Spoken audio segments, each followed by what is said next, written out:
தந்தை, மகன், தூய ஆவியானவரிடம் நிறைவாக ஆசீர்வதிப்பாராக. ஆமென். பிரியமுள்ள அன்பர்களே, புதன்கிழமை சூசேப்பர் நாள். எனவே அன்பர்களே, மதத்தினுடைய முதல் நாள் இன்று புதன்கிழமை. குடும்பத்துடைய பாதுகாவலர் புனித சூசேப்பர் தமிழகத்தினுடைய முதல் சூசேப்பர் ஆலயம் எங்கே இருக்குன்னு தெரியுமா?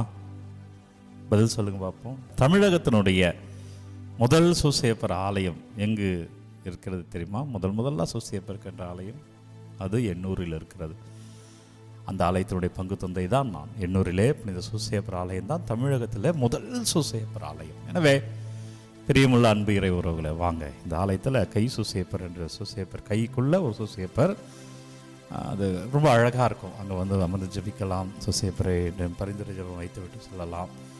பிரியமான பிள்ளைகளை, நம்பிக்கையோடு வாருங்கள், ஜெபியுங்கள், அருள் பெறுவீர்கள். நாளிலே இறை வார்த்தை சொல்லுகிறேன். பிரியமான அன்பர்களே, மலாக்கி புத்தகம் 3வது அதிகாரம் 6வது வார்த்தை. யாக்கோப்பின் பிள்ளைகளே, ஆண்டவர் நம்மை பார்த்து சொல்லுகிறார், அன்பு பிள்ளைகளே, என் அருமை பிள்ளைகளே, இந்த யூடியூபில் ஆராதனை ஜெபித்துக் கொண்டிருக்கிற பிள்ளைகளே, ஆண்டவராகிய நான் மாறாதவர். நம்ம கூட இருப்பவர்கள் மாறலாம், நம்ம சூழ்நிலைகள் மாறலாம், மனிதர்கள் மாறலாம், ஆனால் நமது கடவுள் என்றுமே மாறாதவர். அவர் என்றைக்குமே இருப்பவர், அவர் நிலையாய் இருப்பவர். அவர் நம்மோடு இருக்கிற பொழுது நாமும் நிலையா இருப்போம். இந்த மாறாதவர் நம்மோடு இருக்கிற பொழுது நம்ம வாழ்வில் நன்மைகள் மாறாமல் இருக்கும். இந்த மாறாதவரோடு நாம் இருக்கிற பொழுது நம்மளிடம் இருக்கிற நல்லது எதுவும் மாறாது. நல்ல ஞாபகம் வச்சுக்கோங்க, மாறாது. அப்போ பிரேயர்ல இருப்பது, நாம் அவரோடு இருப்பது, அவர் நம்மோடு இருப்பது எவ்வளவு முக்கியம். காலை எழுந்த உடனே அவரை தேடுவது எவ்வளவு முக்கியம். ஏன் ஃபாதர் காலைல 3 மணிக்கே ஆராதனை அனுப்புறீங்க அப்படின்னு கேட்கிற பொழுது, 3 மணியிலிருந்தே, அந்த விடியல் நேரத்திலிருந்தே அந்த ஆண்டவரை எந்த நேரத்திலுமே நம்ம காலையில தேடி விட வேண்டும் என்ற வாஞ்சையில் தான் காலை 3 மணிக்கு இந்த ஆராதனை நான் யூடியூபில் அனுப்பி கொண்டு இருக்கிறேன். பிரியமான பிள்ளைகளே, மாறாதவரோடு நாம் என்றும் இருந்து விடும். விழித்த உடனே அவர் பார்வையில் நாம் இருக்கணும், நம் பார்வையில் அவர் தெரிய வேண்டும். எனவே உங்கள் இல்லங்களுக்கே உங்கள் போன் மூலமாகவே இந்த ஆராதனை வர வேண்டும் என்ற வாஞ்சை. எழுந்த உடனே போன் தான் இன்னைக்கு எல்லாம் பார்க்கிறோம் இல்லைங்களா? நம்ம அதிலேயே ஆராதனை கொடுப்போம் என்ற வாஞ்சை. எழுந்த உடனே எதையோ பார்க்கிற பிள்ளைகள் ஆராதனை பார்க்கட்டும், காலை ஆசீர்வாதங்களை பார்க்கட்டும். இவர் மாறாதவர். இறைவார்த்தை தர மலாக்கி புத்தகம் 3வது அதிகாரம் 6வது வார்த்தை. யாக்கோப்பின் பிள்ளைகளே, ஆண்டவராக நான் மாறாதவர், அதனால் நீங்கள் இன்னும் அழியாதிருக்கிறீர்கள். அவர் மாறாதவராய் இருப்பதால் நாம் அழியாமல் இருக்கிறோம். அப்படின்னா நம்மள அவர் பாதுகாத்து கொண்டிருக்கிறார், நம்மை அவரை காத்து கொண்டிருக்கிறார். ஃபாதர், நான் ரொம்ப பிரச்சனையில் இருக்கிறேனே, என்ன காக்கிறார்? ஃபாதர், நான் இந்த ஆக்சிடென்ட்லாம் எனக்கு ஆச்சே, அவர் என்ன காக்கிறார்? விபத்துக்குள்ளானே என்ன காக்கிறார்? என் பிஸ்னஸ்ல நடந்ததே, என் வீட்டில் இவ்வளோ நடந்திருக்கு, அவர் என்ன காக்கிறார்? இவ்வளோ நடந்திருக்கு, சந்தோஷப்பாடு. இதை விட கேடு நடந்திருக்கலாம், அவர் காத்து கொண்டிருக்கிறார். அவர் உங்களை சாட்சியப்படுத்தி கொண்டிருக்கிறார். குடும்பத்துடைய நாள் முதல் புதன்கிழமை, மாதத்துடைய முதல் புதன்கிழமை சூசேப்பர் கோயிலுக்கு வந்துருங்க. ஆலை திருப்பதி ஆசீர்வாத் தேடி வந்துருங்க. 19ஆம் தேதி ஒவ்வொரு மாதத்துடைய இந்த மாதத்துடைய 19ஆம் தேதி மாலை திருப்பலி, பிற்பகல் 11:30 மணிக்கு திருப்பலி. வந்துருங்க 19ஆம் தேதி திருப்பலிக்கு. ஒவ்வொரு மாதமும் அப்படி அபிஷேகங்களை என்னுடைய வழங்கி கொண்டிருக்கிறார், ஆசீர்வாதங்களை வழங்கி கொண்டிருக்கிறார். எனவே பிரியமான இறை பிள்ளைகளே, அவர் நம்மை காத்து கொண்டிருக்கிறார், ஆசீர்வதித்து கொண்டிருக்கிறார். நன்றி அப்பா, வல்லமைக்கு நன்றி அப்பா.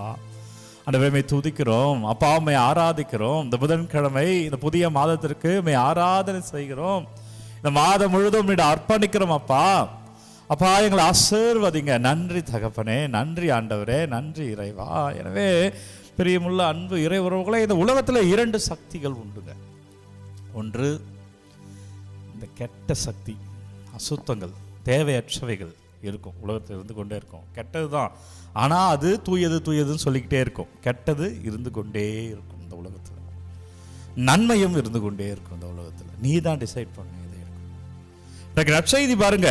இன்றைக்கு நற்செய்தி முதல் புதன்கிழமை 8வது அதிகாரம் மத்தேயு நற்செய்தி 28லிருந்து 34 வரை உள்ள இறை வார்த்தையில கல்லறையிலிருந்து ஆவிகள் வெளிவருகின்றன. 2 பேய் பிடித்த மனிதர்கள் வருகிறார் கல்லறையிலிருந்து. அப்படின்னா சாவு. கல்லறைனா சாவு இல்லவா? சாவு என்பது இந்த உலகத்தில் இருக்கும். அழிவு என்பது இந்த உலகத்தில் இருந்து கொண்டே இருக்கும். உன்னை அழித்து கொண்டே இருப்பது இந்த உலகத்தில் இருந்து கொண்டே இருக்கும். உன்னை நிந்தனைக்குள்ளாக்குகிற சாவுகள், அப்படிப்பட்ட மனிதர்கள் இருந்து கொண்டே இருப்பார்கள். அதே இடத்துல ஆண்டவரும் இருக்கிறார், இயேசுவும் அங்க இருக்கிறார். ஆண்டவர் இயேசுவை சந்திக்கிற பொழுது அதுங்க கேட்குது, எது அதுங்கன்னா யாரு? இந்த தீய ஆவிகள். நாசரேத்து இயேசுவே, உமக்கு இங்கே என்ன வேலை? இயேசுவை யூதர்களை தேடி செல்கிறார், யூதர்கள் மத்தியில் தான் பிறக்கிறார், யூதர்களை தேடி செல்கிறார். அவங்க கூட இயேசுவை யாருன்னு பார்க்கல, யாருன்னு தெரியல.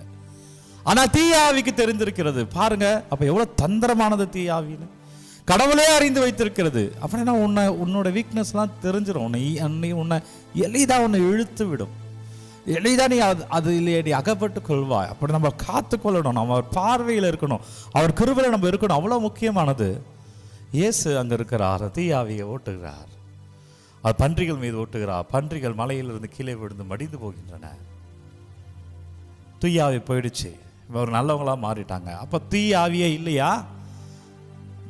அந்த பேய்கள் போன பிறகும் அங்க தீய ஆவி இருந்ததாகவே நான் பார்க்கிறேன். அவ்வூரின் மனிதர்கள். இயேசு என்று ஒருவர் வந்தார், அவர் தீய ஆவியை ஓட்டினார், அது பன்றிகள் மேல் வந்தது, பன்றிகள் கடலில் விழுந்து மாய்ந்து போனன என்பதை அறிந்த உடனே என்ன செய்திருக்கணும்? அந்த ஊர் மக்கள் இயேசுவை கூட்டிட்டு போய் அந்த ஆசீர்வாதத்தை வாங்கி இருக்கணும். ஆனால் அவர்கள் இயேசுவை அங்கிருந்து அப்புறப்படுத்துகிறார்கள், அங்கிருந்து வெளியேற்றுகிறார்கள். மனிதருக்கு பிடித்திருந்த தீய ஆவி போயிடுச்சு. ஆனால் இயேசு அங்கு வராதற்கு தடையாயிருந்த அந்த ஊர் மக்களும் தீய ஆவியின் குணம் கொண்டவர். ஏன்னா இயேசுவை ஏற்காதவர்கள் தீயவர்கள் தானே, அவர்கள் இருந்து கொண்டு தான் இருக்கிறார்கள். அந்த உலகத்தில் அப்பேற்பட்ட மனிதர்கள் இருக்கிறார்கள். அவர்கிட்ட இருந்து காத்துக்கொள்ளணும்னா நீ அவரை பிடிச்சிடணும். இந்த உலகத்தில் நன்மையும் இருக்கு, தீமையும் இருக்கு. ஆனால் எது நன்மை எது தீமை என்ற பகுத்தாயின் திறன் அவர் தான் தருவார்.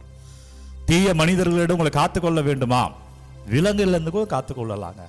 ஏன்னா அது நம்ம முட்டும், நம்ம கடிக்கும், நம்ம குதிரம் என்பது நமக்கு தெரியும். ஆனால் அந்த மனிதர்களிடம் உன்னை காத்துக்கொள்ள முடியாது. எவன் நல்லவன், எவள் நல்லவள் இல்லை, எவன் நல்லவள், இவள் நல்லவள் என்பது உனக்கு தெரியாது. நீ விழுவாய். அவரை பிடி, அவர் ஞானத்தை கொடுப்பார், பகுத்தாயும் திறனை கொடுப்பார், ஆசீர்வாதத்தை கொடுப்பார். நன்றி அப்பா. முதல் புதன்கிழமை எங்கள் குடும்பத்தை எல்லாம் ஒப்பு கொடுக்குறேன், ஆசீர்வதிங்க. ஒவ்வொருவருடைய குடும்பங்களையும் ஒப்பு கொடுக்குற ஆசீர்வதிங்க. பங்கில் உள்ள ஒவ்வொரு குடும்பங்களையும் ஒப்பு கொடுக்குறப்பா, ஆசீர்வதிங்க. பார்த்து கொண்டு இருக்கிற பிள்ளைகள் ஒவ்வொருவரையும் இந்த யூடியூப் சேனலில் தொடர்ந்து பார்க்குற ஒவ்வொரு பிள்ளைகளுடைய குடும்பங்களை ஒப்பு கொடுக்கிறது மாதம் முழுவதும் அபிஷேகத்தால் நிரப்புனப்பா. ஒவ்வொரு விண்ணப்பங்களையும் இயேசுவை எங்கள் பாதத்தில் வைக்கிறேன். நீங்கள் ஆசீர்வதிங்க, எங்கள் விடுதல்களை ஏற்றலாம் அப்பா. என் கவலை கஷ்டங்கள் ஆசீர்வாதமாக மாறும்படியா ஆண்டவரே எங்களை தொடுங்க. வல்லமையான இறை கிருபையில் நம்பிக்கையோடு ஜெபிக்கிற பிள்ளைகளை ஆசீர்வாதத்தை பெறுகிறீர்கள்.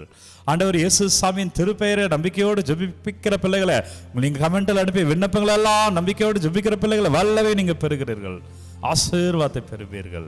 தலை வணங்கி இறைவனை ஆசீர்வாதத்தை பெற்றுக்கொள்வோம். எல்லாம் அல்ல இறைவன் நம்மை தந்தை, மகன், தூய ஆவியார் நம்மை நிறைவாக ஆசீர்வதிப்பாராக. இந்த நாளும் இனிய நாளே. அன்பர்களே, ஒவ்வொரு நாளும் விடியற் காலை 3 மணிக்கு இந்த ஆராதனை வழங்கி கொண்டிருக்கிறோம். யாருக்கு தேவை நினைக்கிறீங்களோ அவங்களோட பகிர்ந்து கொள்ளுங்க. அன்பர்களே, பைபிள் டிப்ளமோ கோர்ஸ் நமது பைபிள் கமிஷன்லேருந்து கடந்த ஞாயிற்றுக்கிழமை தொடங்கினோம். நிறைய பேர் வந்தார்கள். கடந்த ஞாயிற்றுக்கிழமை என்றால் 21ஆம் தேதி ஞாயிற்றுக்கிழமை, போன ஞாயிற்றுக்கிழமைக்கு முந்தைய ஞாயிற்றுக்கிழமை தொடங்கினோம். அடுத்த மாதம் ஒவ்வொரு மாதம் 2ஆம் ஞாயிற்றுக்கிழமை நடைபெறுகிறது. அடுத்த மாதம் 2ஆம் ஞாயிற்றுக்கிழமை நடைபெறும் டிப்ளமோ கோர்ஸ். மதுரையிலிருந்து ஒரு அம்மா வந்திருந்தாங்க. மறைமாவட்டத்தில் கடைசி பங்கிலிருந்து ஒருவர் வந்திருந்தார். அப்போ ஏறத்தாழ நிறைய பேர் வந்திருந்தாங்க. அடுத்த வாரம் புதிதாக சேரணும்னா நீங்கள் சேரலாம். இங்கே தரப்பட்டிருக்க எண்ணுக்கு நீங்கள் கால் பண்ணி டீட்டெயில் கேளுங்க. அவங்க என்னென்னலாம் எடுத்துகிட்டு வரணும்னு சொல்லுவாங்க. ஜூலை மாதம் 2nd சண்டே அப்படின்னா என்னென்னா நீங்கள் வர சண்டே இல்லாமல் அடுத்த சண்டே இங்கே வரலாம். விருப்பமுள்ளவர்கள் பங்கேற்கலாம். கமெண்ட் எல்லாம் விண்ணப்பங்கள்லாம் கமெண்ட்டில் அனுப்புங்க. உங்களுக்காக நான் ஜெபிக்கிறேன். God bless you. Take care.